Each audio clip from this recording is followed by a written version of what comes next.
Good morning. I'm Rick Ventura, head golf professional at San Luis Obispo Country Club. Once again, I'm here with our superintendent, Paul Barr, and we're standing on the tee of our gorgeous 14th hole, which many would consider our signature hole, fantastic par 3. And today we're going to be talking about our wintertime plans for overseeding, or what our agenda is to keep our course in the shape that we've gotten it. Historically, Kikuyu does not do that well with overnight temperature lows that dip into the 40s, sometimes the 30s. Historically, also it yellows and it gets super thin. So we have some plans to mitigate that, and I'm here with Paul to have him share some of the things that will be going on. So lots of Kikuyu golf courses, we've been talking with them about what they do, certain grass types and seed types, and we're incorporating them in various spots throughout the golf course. We are different in the sense that we go off color, and we have Kikuyu like those courses and are able to maintain it to a very similar standard as those golf courses down south, but then we don't have the same situation when we hit the winter months.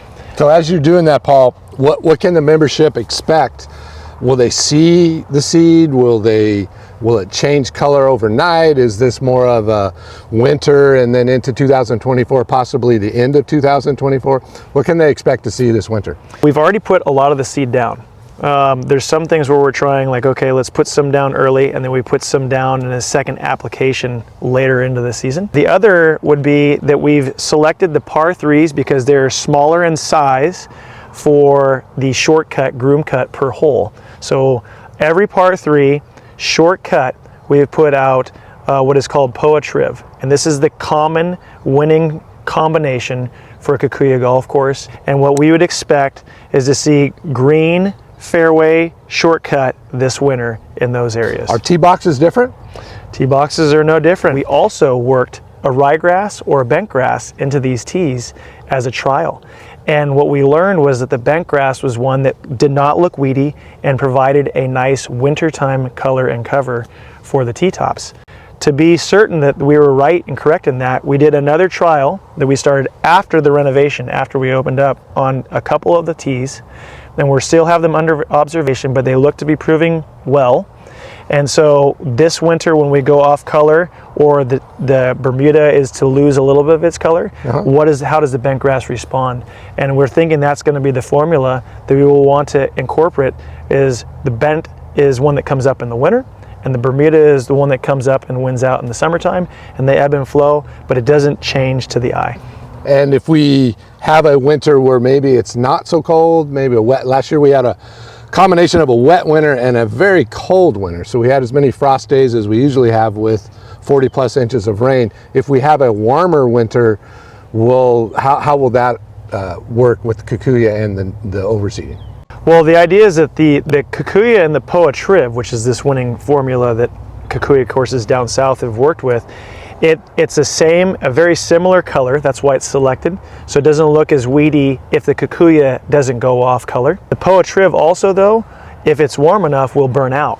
Okay. So it'll remove itself. And that's the thing to keep in mind, is it's a winning formula, but is a constant every year. If we like this the most, we would have to budget and apply this every year and have time to be able to put this out every year course wide. What Mother Nature is showing us is that bent grass really wants to live and grow here. It does well on our greens, but we find it in spots throughout the fairways where the Kikuyu is not doing so well. What we're trying in the rough, areas that are designated in the rough, we have 4 spots throughout the golf course that we've established to be kind of like a fairway height of cut. We are trying 2 different types of grass. One is the bent grass, as I mentioned, because Mother Nature is showing that might be the winner. The other one is Kentucky bluegrass, but what they have said with Kentucky blue, where they've found a winning formula with that since sustainability, is that it takes 2 years. The first year looks like it didn't work at all.